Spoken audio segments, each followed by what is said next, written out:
Naririnig na po natin ang sigaw ng pagbabago. Sulong! Hindi na po natin patatagalin pa. Ano ho? Mulat sa Bohol na tayo ay nagsimula ng ating kampanya sa paglilingkod ng isang tunay at dalisay na serbisyo sa ating mga mamamayan. Tayo po ay nanindigan para po sa inyo. Kaya po, ito po, inihahay ko ang aking sarili. Number 1 sa balota, ang kakampi nyo sa lahat ng oras, kakampi nyo, MP Albayda.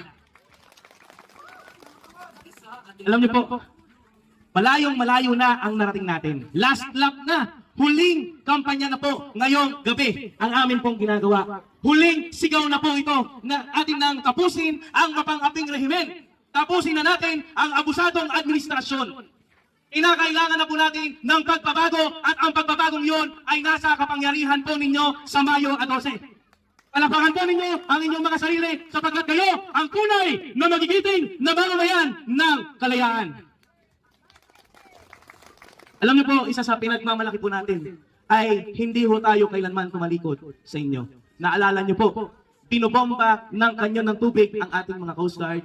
Ang ating meron isang general na kasama doon sa lansya, binugahan, sinabi ng isang crew, Lord, tama na.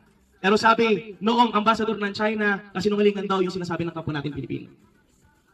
Pinayuan po natin yun. At itiniglara po natin sa pamamagitan ng ating resolusyon na persona non grata si Ambassador Wang Xilian. Ibig sabihin, yung kiniklaim nila na ang Pag-asa Island ay bahagi ng China, hindi po nila magagawa dahil mismong ambassador nila bawal umapak sa mamahaling lupa ng Pag-asa Island dito po sa bayan ng Kalayaan.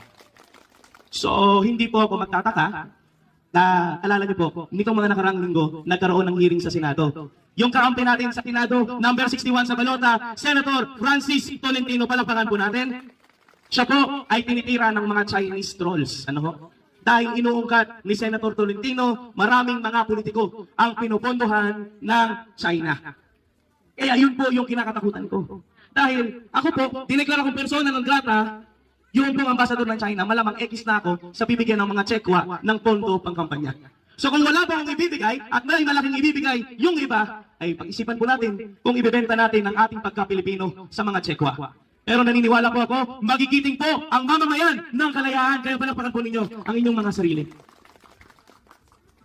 Ang may papangako po ng inyong lingkod ay hindi lang basta pangako, kundi ating na pong tinupad.